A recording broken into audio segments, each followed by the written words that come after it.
듣기만 해도 별로 안 좋아요. 사실 단어만 읽으라 그래도 약간 좀 다운되거든요. 내가 불안했을 때 그냥 막연하게 뭔가 잘못될지도 몰라라는 생각을 했을 때 그 구체적 상황들은 지금 여러분의 머릿속에 다 있을 겁니다. 애가 밥을 안 먹어서, 애가 숙제를 안 해서, 애가 학원을 가겠다고 했는데 가지 않아서 여러 가지 상황들이 있으실 텐데 그때 내가 실제로 느꼈던 감정이 뭐였는지 하나 혹은 두 개만 찾아보세요. 마음속에. 찾으신 분들은 조금 큰 소리로 그냥 한번 말해보세요. 초조한, 초조하다, 또 맥 빠진, 맥이 빠진다, 또 아쉬움, 조급함, 압도된, 아쉽다, 조급하다, 또 실망한, 실망스럽다, 또 혼란스러움. 혼란스럽다. 이런 게 이제 감정이죠. 이게 진짜 감정이에요. 뭐가 잘못될지도 몰라 이 막연함 속에 내가 지금 초조함을 느끼고 있네. 내가 혼란스럽구나. 내가 지금 초조하구나. 내가 지금 좀 짜증이 올라오는구나. 내가 좀 몸이 이렇게 경직되고 굳는 것 같구나. 이게 여러분의 감정과 감각이에요. 그러니까 불안하다라는 것은 생각하고 연합되어 있지만 그때 실제로 내가 느끼는 감정이 무엇인가입니다. 만약에 엄마가 이 정서를 표현하고 싶다면 엄마 지금 짜증나. 엄마 지금 섭섭해. 엄마 지금 굉장히 힘들어. 이 말도 좋지만 엄마가 지금 땀이 나. 엄마 심장이 지금 막 뛴다. 엄마가 지금 머리가 아프다. 엄마가 몸이 막 한기가 느껴지네. 엄마 손발이 저려. 이 감각을 표현해주면 아이들은 엄마가 화난 게 나 때문인가? 엄마가 불안한 게 나 때문인가? 라는 생각 대신 엄마의 감각에 집중합니다. 엄마 손이 저려? 엄마 심장이 빨리 뛰어? 엄마 땀이 나? 근데 그게 그뿐이에요. 여러분 여기에 불안이 어디 있어요? 여기에 잘못되는 사건은 어디 있어요? 아무것도 없어요. 그게 불안을 다루는, 이해하는 첫 번째예요. 건희연 어머니께서 혼란스럽다. 저는 이제 게임을 하면 뭐 약속한 걸 지키고 딱 껐으면 좋겠는데 그걸 지키지 않고 이제 계속 한다 하고 저에게 이제 약속을 지키지 않고 뭐 학원을 가는 거, 숙제하는 거, 뭐 학교 과제하는 거 이런 모든 게 이제 제가 뜻했던 대로 되지 않을 때 어떻게 해야 되는지 잘 모르겠는 거예요. 그래서 이거를 설득을 해봐도 봤다가 혼을 내도 봤다가 얘기도 했다가 여러 가지 방법을 쓰는데 그러니까 내가 지금 선택한 이 방법이 맞는 건가? 이런 혼란함하고 초조한 거는 그냥 말 그대로 너무 불안초조한 거예요. 계속 오늘도 이런데 내일도 이러면 어떡하지? 이게 일주일 되면 어떡하지? 그러니까 그런 초조함 때문에 그 혼란, 초조 이 감정이 두 개가 막 복합되면서 아이한테 이거를 사실은 진짜 그렇게 표현해 본 적은 없는 것 같아요. 우리 희원 선생님 그때 초조하고 불안하면서 좀 혼란스러웠을 때 그 혼란스러웠다는 감정을 메인 감정으로 두시고요. 그때 중요했던 게 뭐였는지 하나만 찾아보세요. 나는 혼란스러웠다라고 했을 때 자, 그때 중요했던 게 뭘까요? 일관성? 일관성? 저 지금 두 개가 사실 좀 헷갈리는데 일관성하고 예측 가능성? 이 두 개가 좀 중요한 것 같아요. 아이하고 지금 초등학교 6학년쯤 됐으면 네. 대화가 다 된단 말이에요. 그러면 엄마가 가끔 혼란스럽다? 얘기하세요. 그런데 그 혼란스러운 이유가 너 때문이 아니라 엄마 욕구 때문인데 엄마가 원하는 게 뭔가를 살펴봤더니 엄마는 가장 적절한 방법이 뭔지를 발견하고 싶어. 그걸 찾고 싶어. 근데 가끔 그걸 모르겠어. 그냥 그 얘기를 해보세요. 그럼 아이가 엄마 이럴 때 이렇게 했으면 좋겠어 라고 얘기할 수가 있어요. 대부분의 부모님들이요 아이들하고 자기 욕구를 얘기하지 않아요. 그리고 아이들을 믿지 않아요. 엄마가 모르겠는데 넌 어떻게 생각하니? 이 말을 안 합니다. 그냥 우리가 답을 줘야 된다고 생각하지만 사실 아이들의 아이디어를 우리가 따라갈 수가 없어요. 엄마가 원하는 건 발견하고 선택하는 건데 가장 적절한 거, 너에게 가장 적절한 게 뭔지 엄마가 선택하고 싶은데 엄마도 때론 잘 모르겠어서 가끔 마음이 혼란스러워. 근데 선생님 지금 이 말을 다 하고 나서도 지금도 여전히 그 생각을 할 때 굉장히 혼란스럽고 막막하세요? 아니면 아이하고 좀 대화를 나눠볼 수 있을 것 같으세요?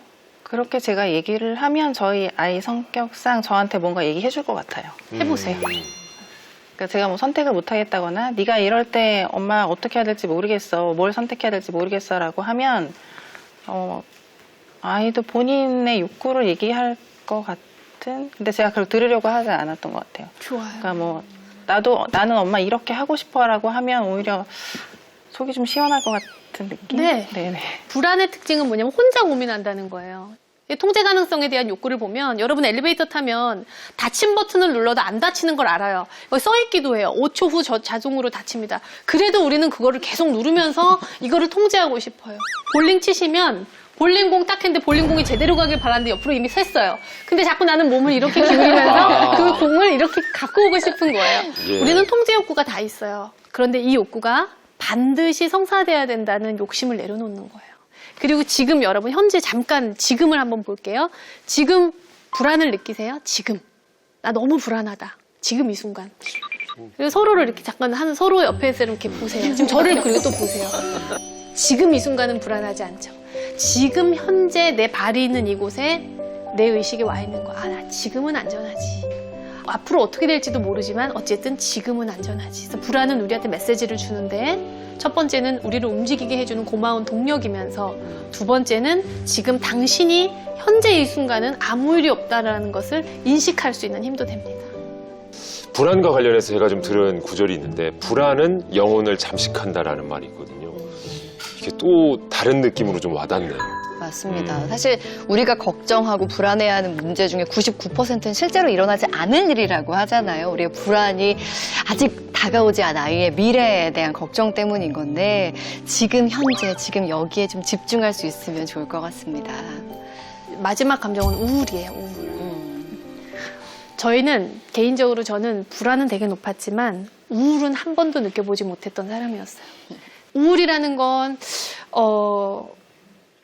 불안과 다릅니다. 불안은 어쨌든 앞으로 나아가게 하죠. 불안하니까 뭐라도 하잖아요.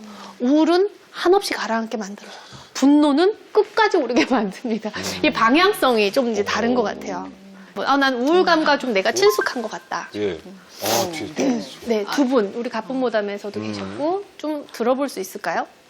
제가 유치원 유아교육을 전공했고 뭐 알지는 못하지만 그래도 아이하고 노는 건 잘할 수 있어라고 생각을 하고 이제 뭐 조리원 엄마가 문화센터 같이 가려고 하면 난 그냥 내 아이랑 내가 놀아줄 수 있어라고 하면서 그냥 막 놀았는데 그게 아이와 나만 있고 이렇게 의사소통이 안 되고 이 아이의 모든 것을 제가 다 책임져야 하니까 이게 점점 가만히 이렇게 앉아만 있어도 눈물이 주르륵 흐르고 3살 정도까지 이제 계속 우울했어요. 그래서 아이와 같이 있는데 아이와 떨어지고 싶은 거예요. 근데 차마 멀리 갈 수는 없으니까 아이는 이제 그 거실에 있고 저는 그 주방 싱크대 뒤에 이렇게 숨어가지고 이렇게 있었던 거예요. 그러면 이제 아이가 그때 아장아장 걸어와서 이렇게 놀자 그러는데 이제 말도 하고 싶지 않고 아이하고 이렇게 가만히 정말 가만히 있었어요. 그러니까 아이도 이제 그래도 이제 제 아이를 사랑하고 얘는 지금 아무 소리도 안 들리는데 뭘 하고 있는 거지? 하면서 이렇게 갔더니 얘가 무슨 그냥 장난감 위에 앉아서 눈이 정말 이렇게 이렇게 풀어진 상태로 앉아 있는 거예요. 그래서 제가 그 모습을 보고 내가 아이를 저렇게 놔뒀어? 라는 생각이 들어서 갑자기 번쩍하고 정신이 들어서 그때부터 이제 좀 아이하고 이렇게 놀아주고 좀 힘을 내자라고. 지금은 어떠세요? 지금은 이제 뭔가 이렇게 발전이 뭔지 모르지만 어쨌든 발전적인 방향으로 이 우울에 빠지면 여기서 헤어날 수가 없기 때문에 가능하면 이제 우울하지 않으려고 노력을 하고 있어요. 나는 아이를 맡길 데도 없어서 내 아이하고 계속 하루 종일 시간을 보내야 되는데 그때 아이가 이렇게 눈이 풀리고 뭔가 내가 원하지 않는 모습, 나와 같은 모습을 아이가 보여지고 있었던 그때 어떤 마음이셨어요? 안타까운. 그리고 슬픈 마음도 좀 있으세요? 슬픈 마음도 있어요. 좋아요. 그러면 그때는 어떤 마음이셨던 것 같으세요? 지친이요. 지치고 피곤하고, 그죠? 네. 어째 외로웠을 수도 있고요. 그거죠? 네. 그럼 감정이 다릅니다. 감정은 상황과 시간을 지나면서 계속 변해요. 욕구표 한번 보여주실까요? 네. 저 욕구표에서 여전히 그때를 생각하면 마음이 안타깝고 슬픈 마음이 있으시잖아요. 근데 우리 유정쌤이 중요하게 생각하는 욕구가 뭘까요? 어떤 욕구가 중요해서 여전히 마음이 좀 슬프고 안타까운 마음이 있을까요? 아이하고의 관계에서 충족하고 싶은 것도 좋고 그냥 내 삶에서 내가 좀 더 충족하고 싶은 것도 좋아요. 일관성이요. 일관성? 하나만 더 골라볼까요? 여유. 일관성, 여유. 내가 우리 아이를 키우는 환경을 좀 일관적으로 해주는 거. 그래서 아이가 혼란스럽지 않고 규칙적으로 살아갈 수 있도록 지원해주는 거. 그래서 더불어 내 마음도 좀 편안한 거. 이게 선생님한테는 남겨지는 숙제입니다. 그러니까 막연하게 우리가 우울하다는 건 뭔가 그 안에 핵심적인 이유는 있다는 거예요. 그런데 우울하면 불안과 다른 게 침체되는 에너지잖아요. 불안은 그래도 나가요. 뭔가 해요. 근데 침체되다 보니까 발견할 수 있는 힘이 가끔 떨어집니다. 첫 번째는 자기 대상이 굉장히 중요하고 그걸 다시 끌어올려줄 수 있는 하나의 대상이 필요하고 두 번째는 그때 내가 중요하게 생각했던 게 무엇인지를 발견하는 힘이에요. 그리고 우울에 대한 이해 중에 하나는 제일 중요한 게 수용이라는 개념입니다. 여러분 우리는 이렇게 어릴 때부터 한번 생각해 보시면 그리고 우리도 그럴지도 모르는데 우리 아이가 뭔가를 잘하면 더 사랑해요. 물론 하지 않아도 사랑해요. 그러나 잘하면 더 사랑하는 건 분명해요. 아이가 그냥 평범한 줄 알았는데 아이가 보니까 줄넘기 신이야. 그러면 갑자기 걔가 또 괜찮아 보여요. 그리고 우리도 어린 시절을 보면 은근히 조건화된 사랑 속에서 컸던 경험이 많아요. 그걸 확연하게 알 수 있는 대화의 방법이 비교예요. 너가 형보다는 이런 걸 잘하는구나. 너는 뭐를 잘해? 친구들 중에서 너는 뭐를 잘하니? 이게 그 은연중에 다 비교의식이 깔려 있습니다. 그래서 누구보다 내가 잘 됐을 때 나를 사랑해요. 근데 이건 수용과는 굉장히 거리가 먼 개념이죠. 우리 부모님도 사실 그렇게 완벽한 부모님이 아니었던 거예요. 그러니까 우리가 알아야 되는 아주 중요한 진실은 설사 우리의 부모가 우리를 가치적으로 조건화된 판단 속에서 우리를 기르셨다 하더라도 우리의 몸이, 우리의 육신이 거기서는 왔지만 우리의 가치는 어느 누구하고도 비교 불가능한 존재라는 거 우리 스스로 믿어야 돼요. 저희가 이제 심리치료라든가 상담에서 제일 중요한 개념이 재양육화라는 개념이 있어요. 재양육화는 뭐냐면 누군가가 나를 다시 키워주는 게 아니라 여러분 안에 있는 되게 건강한 목소리들이 있어요. 우리 아란쌤도 막 화를 낼 때 내가 밉지만 어떤 날은 그래 나는 내 존재만으로도 충분해 이런 생각이 드실 때 있죠. 이 목소리가 작은 분은 우울합니다. 그런데 이 목소리를 키워나가다 보면 내가 꽤 괜찮아져요.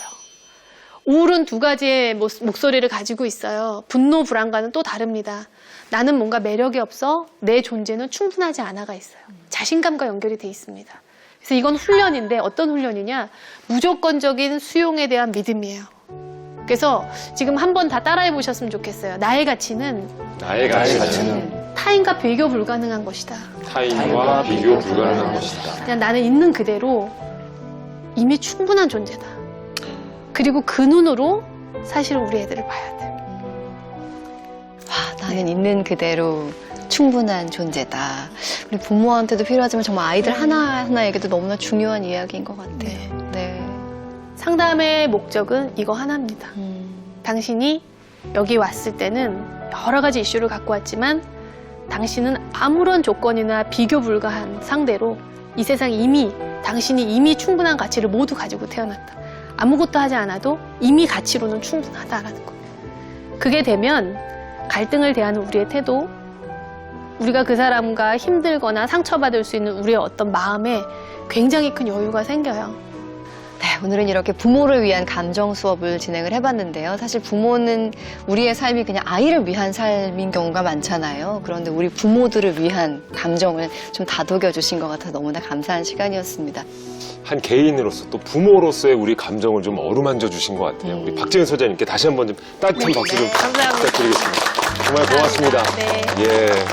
네, EBS 부모와 함께 여러 육아 고민 나누고 싶으신 분들 그리고 갓 부모단에 참여하고 싶으신 분들 언제든지 연락 주시기 바랍니다. 네. EBS 부모, 대한민국의 모든 부모와 아이가 행복해지는 그날까지. 우리는 다음 시간에 또 만나요. 또 만나요. 고맙습니다. 고맙습니다.